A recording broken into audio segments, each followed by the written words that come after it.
Tra qualche istante andrà in onda il TG News, la controinformazione dei sopravvissuti italiani e della rete L'Abuso. Vi ricordiamo che il programma è sottotitolato in 5 lingue che potete selezionare dalla sezione sottotitoli. Buona visione. In a few moments the TG News will be broadcast.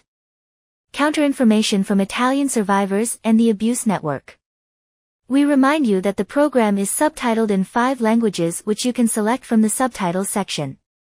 Have a nice viewing. En unos momentos se transmitirá TG News. Contrainformación de supervivientes italianos y de la red Abuse.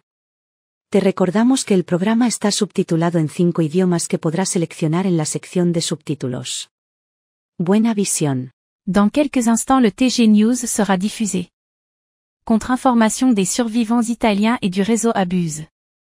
Nous vous rappelons que le programme est sous-titré en 5 langues que vous pouvez sélectionner dans la section sous-titres.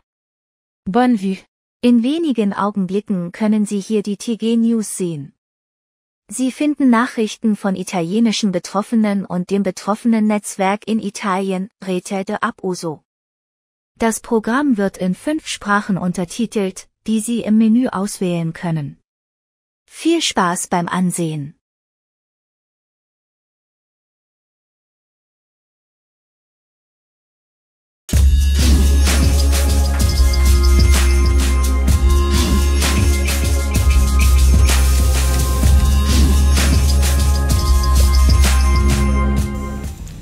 Denunciò il padre della vittima tredicenne, il suo avvocato e il presidente della rete L'Abuso e, malgrado la condanna in terzo grado di giudizio a 8 anni, si proclama ancora innocente e si appella al giudizio divino. L'avvocato della rete L'Abuso, Mario Caligiuri, ha replicato a quanto Don Livio Graziano, attualmente in carcere, fa sapere attraverso il suo avvocato. Lascia basiti la sfrontatezza delle parole che il religioso ha affidato al suo difensore, con cui, poco dopo la sentenza definitiva, si autoproclami innocente, rimettendosi con fiducia alla giustizia divina. A riguardo sono d'obbligo, senza alcuna pretesa di completezza, le seguenti osservazioni. La denuncia tempestivamente presentata dal padre del tredicenne ha consentito ai carabinieri del nucleo investigativo di Avellino l'avvio di indagini dall'esito granitico, in grado di resistere nel proseguo del procedimento ad ogni successivo tentativo di confutazione in fatto ed in diritto. Basti considerare la sequela di segnali emotivi colti sul figlio, comprovati dal numero impressionante di messaggi inviati dal sacerdote sul cellulare del ragazzo. Ciò ha consentito agli inquirenti, oltre che approdare ad importanti elementi di prova, di poter desumere quei tratti di personalità del sacerdote inclini al controllo compulsivo, ossessivo e permanente. Il minore è stato ascoltato in ambiente protetto e ritenuto attendibile. A questo punto si svolgono 2 domande. La prima è su quale sia stato il movente che ha animato un'intera famiglia a sostenere il falso. La seconda, se sia il caso di appellarsi alla giustizia divina, in considerazione dell'alta rischiosità di ottenere questa volta una pena perenne.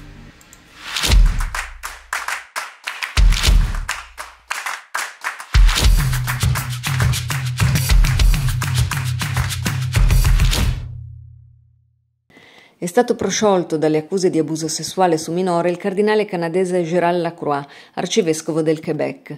Si è conclusa così l'indagine canonica preliminare a suo carico commissionata da Papa Francesco e finalizzata a stabilire la plausibilità delle accuse e a decidere se avviare un processo. Poco più di un anno fa il Papa aveva nominato Lacroix tra i membri del C9, il Consiglio dei Cardinali che lo aiuta nell'opera di riforma della Curia. Le accuse contro Lacroix sono emerse lo scorso gennaio, nell'ambito di una class action intentata all'arcidiocesi come responsabile di presunta violenza sessuale su una 17enne avvenuta tra il 1987 e il 1988 nella città di Quebec. Per condurre l'indagine il Papa ha nominato un giudice in pensione della Corte Superiore del Quebec, André Denis.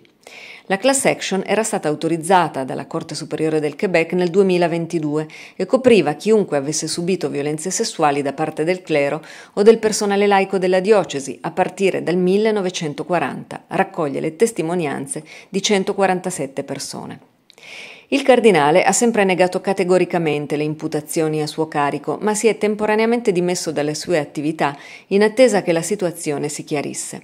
L'indagine condotta da André Denis non ha però soddisfatto gli avvocati che hanno condotto la class action, che hanno espresso dubbi sulla credibilità e sull'indipendenza delle indagini. Il rapporto di Denis, ha detto l'avvocato Arsenault, non significa nulla. I documenti d'archivio hanno mostrato, lo ha detto lo stesso Denis, che Lacroix non era ancora prete nel 1987 e questo è un motivo per il quale il cardinale non è canonicamente perseguibile. Inoltre, le dichiarazioni del giudice in pensione evidenziano incompletezze e supposizioni. L'indagine si è chiusa con la conclusione che non c'erano prove che collegassero Lacroix alle accuse contro di lui. Tuttavia, lo stesso giudice ha ammesso che si potrebbe dire che l'indagine è incompleta. Se la querelante decidesse di testimoniare, l'indagine potrebbe essere riaperta. Da parte sua, l'arcivescovo del Quebec, dopo la chiusura dell'indagine, ha tirato direttamente in causa la donna che lo ha accusato, deplorando il suo rifiuto di collaborare con l'investigatore e invitandola a sporgere denuncia penale contro di lui, affinché si possa svolgere un processo adeguato. Per questo, dice, resterà sospeso dal suo incarico episcopale. Una mossa che è stata giudicata come una ritorsione dall'avvocato della presunta vittima. Spetta a lei, ha spiegato, scegliere dove presentare denuncia.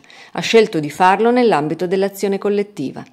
E non si fida delle parole del cardinale. Secondo lui le vittime di abusi meritano che si faccia il necessario per ricevere una riparazione che le aiuti a guarire e a ricostruirsi. L'arcidiocesi e le istituzioni associate in questa azione collettiva hanno una sola preoccupazione, ha detto l'avvocato, ed è molto semplice: i soldi. Vogliono pagare il meno possibile e tutte le tecniche sono buone.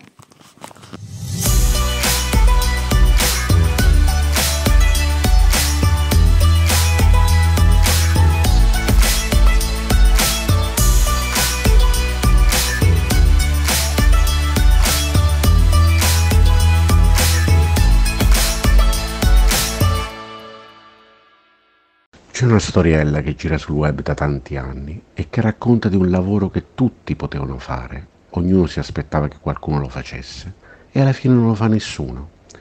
Sarà anche solo un po' di ironia e libertà, ma descrive plasticamente tante dinamiche dell'Italia di oggi. Tra le maggiori dimostrazioni ci sono l'attivismo e l'informazione libera. Tutti si lamentano del disinteresse generale, del paese che va allo sfascio, mentre nessuno alzerebbe la voce, puntando il dito sugli altri, sempre e solo sugli altri.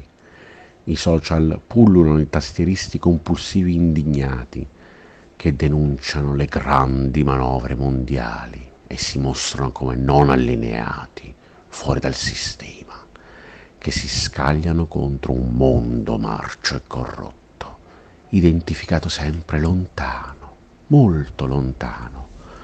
Poi quando bisogna metterci la faccia, rischiare, denunciare con nomi e cognomi, documentare, prendere posizioni, tutto questo si trasforma in quel che la storiella racconta. La denuncia della pedofilia, soprattutto se il crimine viene perpetrato da potenti alte sfere, è una di queste nauseanti frontiere. Le vittime troppo spesso sono lasciate sole ed isolate, le denunce minimizzate e silenziate. Una cappa di omertà e complicità avvolge anche i tastieristi compulsivi di cui sopra. Lamentarsi che l'Italia perde posizioni nelle classifiche sulla libertà di stampa è facile. Accusare la stampa tutta facendo di ogni erba un fascio è comodo. Agire no. E così fare informazione indipendente, far conoscere quello che non è mainstream, diventa ogni giorno di più un calvario, con costi economici, di vita, di salute, che rischiano di schiacciare, mentre si rimane soli, isolati, addirittura spesso colpiti da campagne che tentano di delegittimare, infangare, fermare, intimidire. L'Italia è il paese che si lamenta delle mafie, della violenza e degli abusi, ma poi si prostra il mafiosetto locale, spaventati anche dalla propria ombra, e si scatenano fiumi di fango e odio contro le vittime, accusate di essere in cerca di visibilità e notorietà.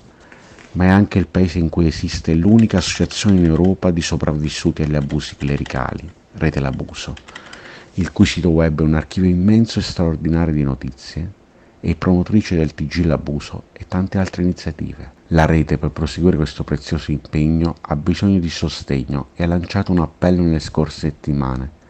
Adotta la salute dei minori in Italia. Rete L'Abuso ha urgente bisogno della tua attenzione. L'appello integrale è disponibile sul sito Rete L'Abuso, link da cui si può aderire all'appello e inviare una donazione per sostenere la rete.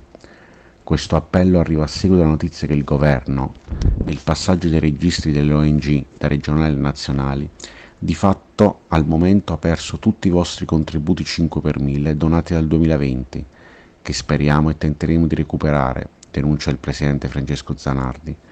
Per il grave errore del Ministero giustifica incolpando un algoritmo impazzito. La rete L'Abuso risulta inserita solo dal 2024 alla raccolta del 5 per 1000, che se saremo fortunati raccoglieremo solo a fine 2025. Probabilmente già quest'anno saremo costretti a tagliare moltissimi servizi, ad unico danno delle potenziali vittime, dei sopravvissuti, della prevenzione e della vostra stessa consapevolezza.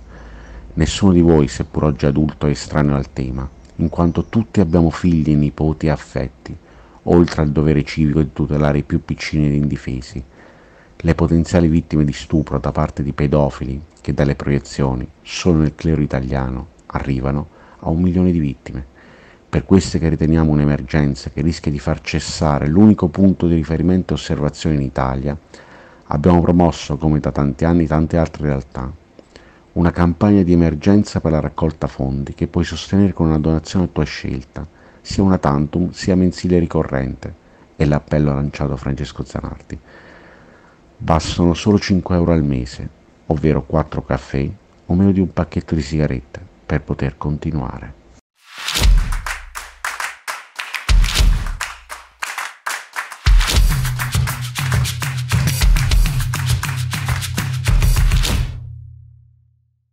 Anche per questa edizione è tutto, e ringraziando tutti voi per averci seguito in queste 40 edizioni, comunichiamo la sospensione estiva del TG News della Rete L'Abuso.